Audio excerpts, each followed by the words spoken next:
In a previous video, we used VLANs in our lab environment. But remember, every time we used those VLANs, we had to log on to each individual switch and remember the VLAN number, the VLAN name, and assign it to each switch as and when we needed to use it. What if there was a better way of managing VLANs? There is, and it's called Cisco VTP, and we're going to look at that today.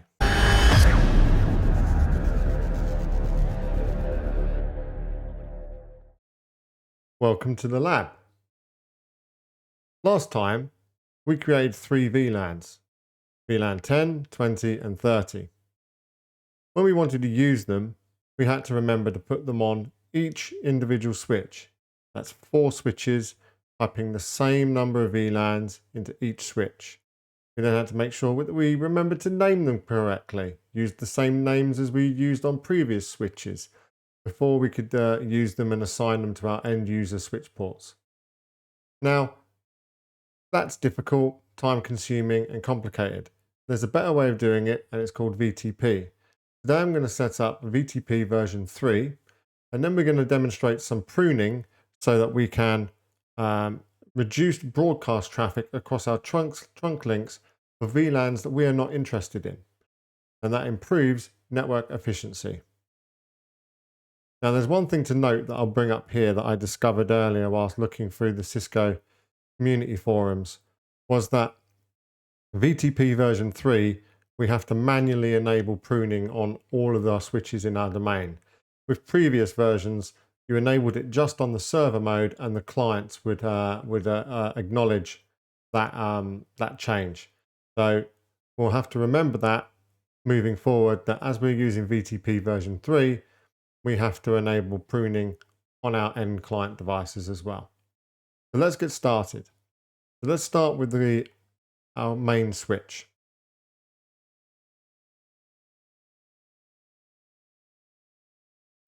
Let's give it a name just so we know where we are. This is L3-switch. We're going to set up our trunk ports, the same as we did in a previous video.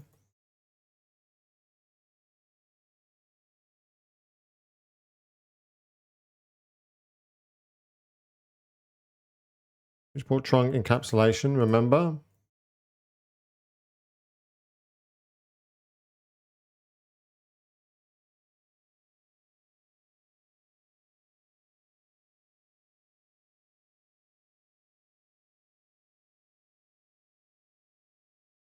Okay, so that sets up our trunks on our central switch. Next, let's configure VTP. So VTP domain of null 0 labs. Call this whatever you like. We're going to set a VTP password. I'm just going to say Cisco. We are going to set a VTP version of 3. And we will set the VTP mode server. Now, another thing that we're going to do is we are going to set this as the primary. So VTP primary. In an ideal world, we'd add a second switch and have a minimum of at least 2 servers that were operating in server, 2 switches that were operating in server mode. This obviously adds redundancy.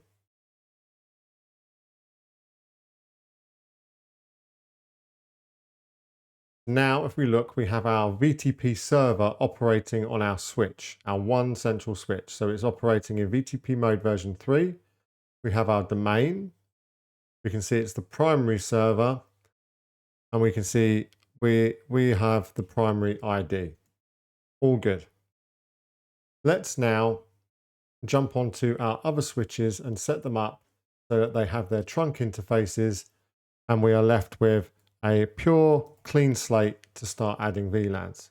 As we can see on the core switch, we have no VLANs apart from the default of 1. So let's log into each of these switches.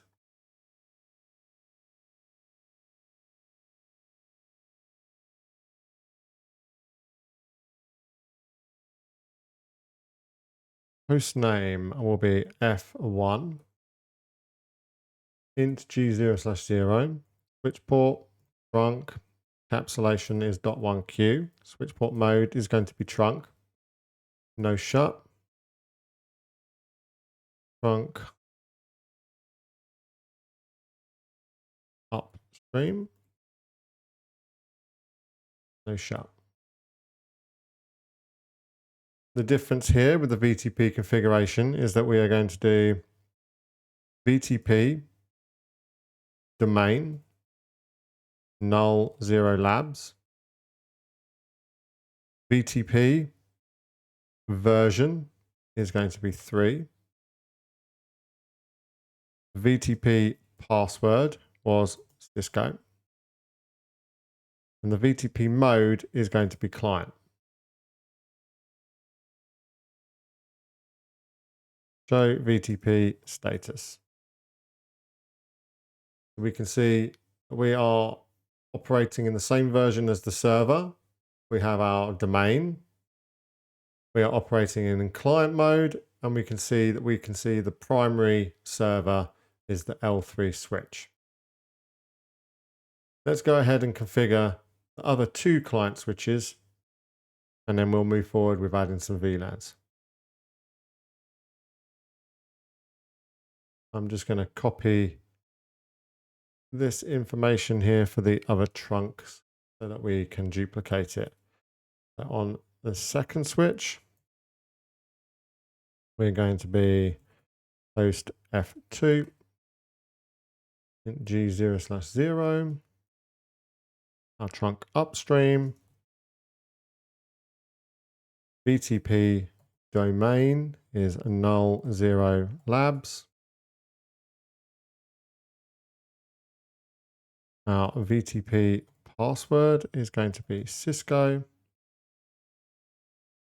Our VTP version is going to be 3. And our mode is going to be client. So VTP status. Same again, we can see that we are a client. We can see the primary server. We're in the correct domain. All looking good. Final switch.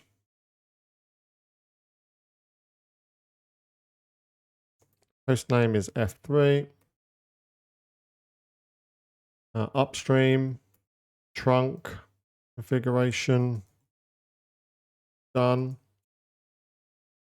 VTP domain is null 0 labs. Our VTP password is Cisco. Our VTP version is 3. And finally, our VTP mode is client.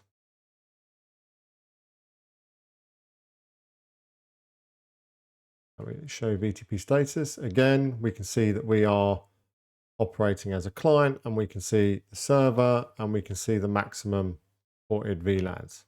Cool.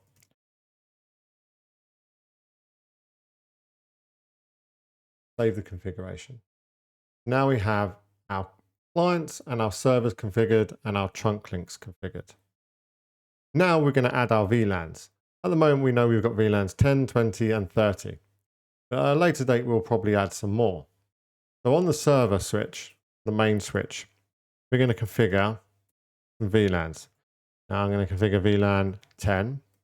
I'm going to give it a name of HR. I'm going to do VLAN 20. I'm going to give it a name of IT. I'm going to do VLAN 30, and I'm going to give it a name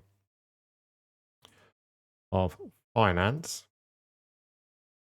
VLAN 40, which is not in use at the moment. Future use will be the name. Good. So we've now got 4 VLANs. So if we show VLANs on our main switch, we've added 10, 20, 30, and 40. We've added them in one place, and we've given them a name. Now we should be able to just jump straight onto our client. And there we go. We can see those VLANs are already in the table on the switch. Jump to switch 2.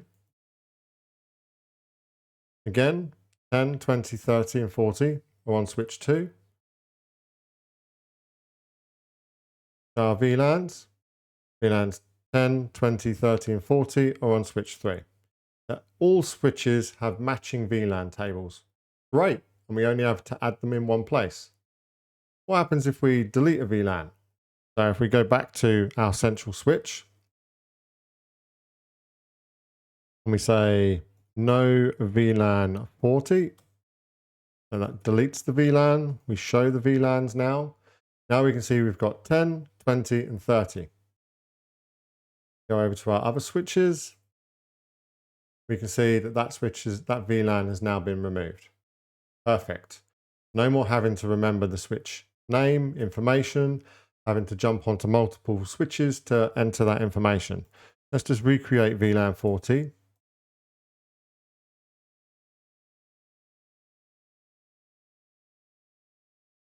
And then jump onto switch 1. We have a look. There we go. We can see it's back. Now all switches have the same routing switching table and VLANs. Now, let's configure our access ports as we normally would. So if we look at, we've got this switch here with a PC and PC10 and a PC and PC20. So int G0/1.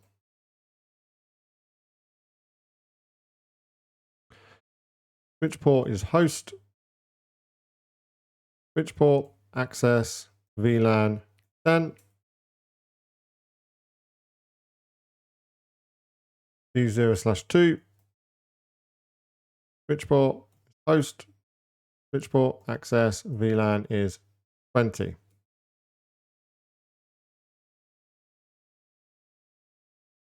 Now if we show our interfaces,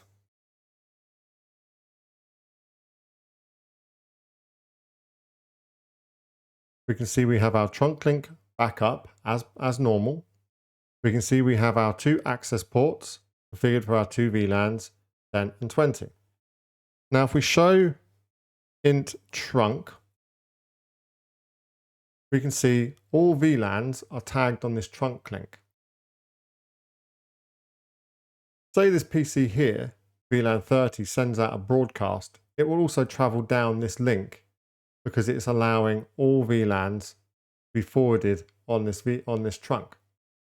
That can induce extra broadcast traffic on a link where we've got no interest in that broadcast traffic, because over on this switch, we're only interested in machines in VLANs 10 and 20.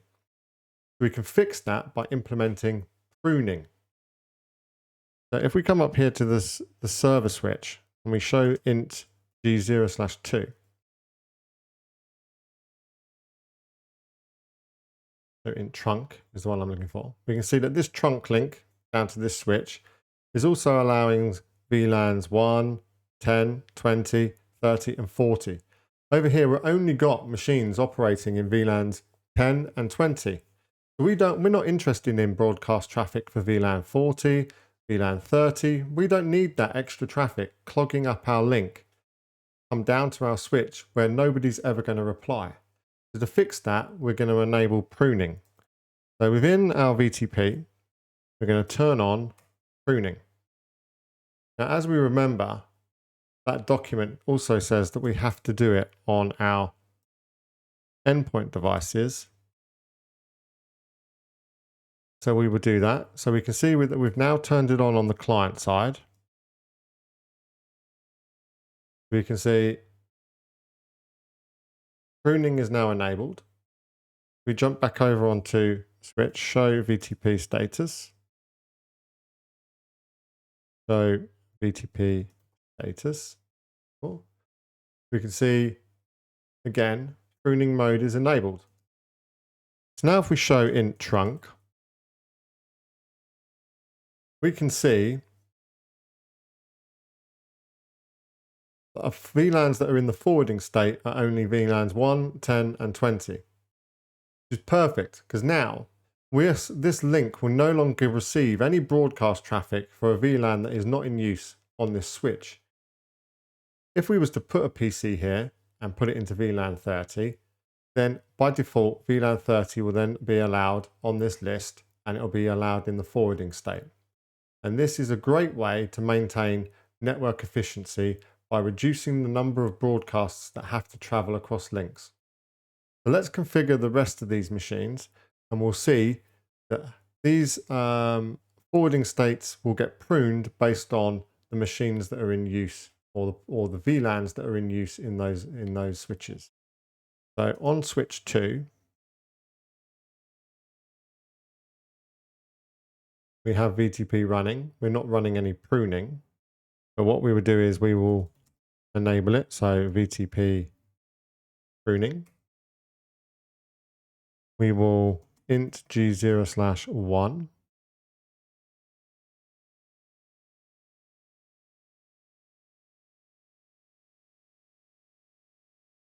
That is a PC for VLAN 30. So switch port host, switch port access, VLAN 30.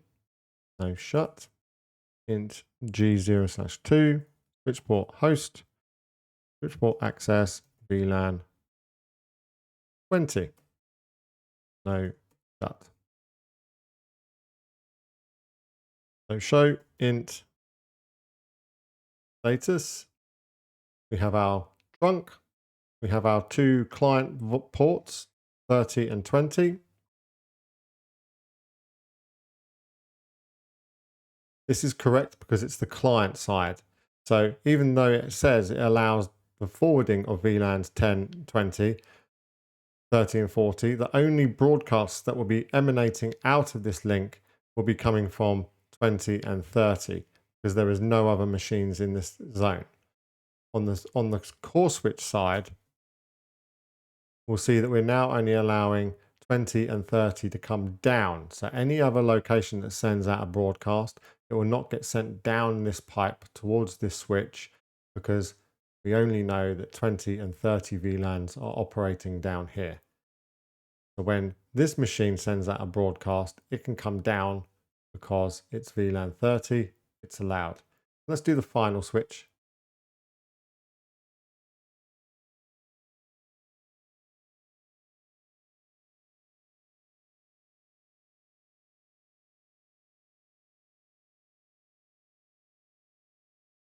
(0/3).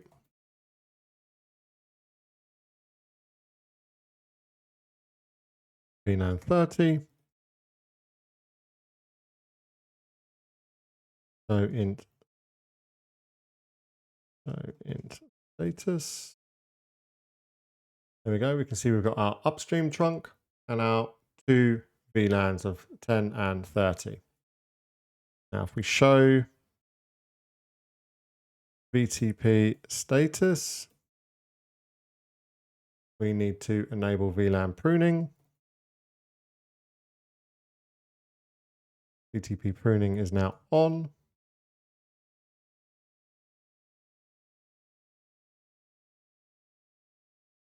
And copies of these configs will be up on GitHub. Now, if we show int trunk, we can see that all three of our trunk links are nicely pruned and the VLANs that are allowed in a forwarding state that have not been pruned match the VLANs that are operating at the end of that trunk.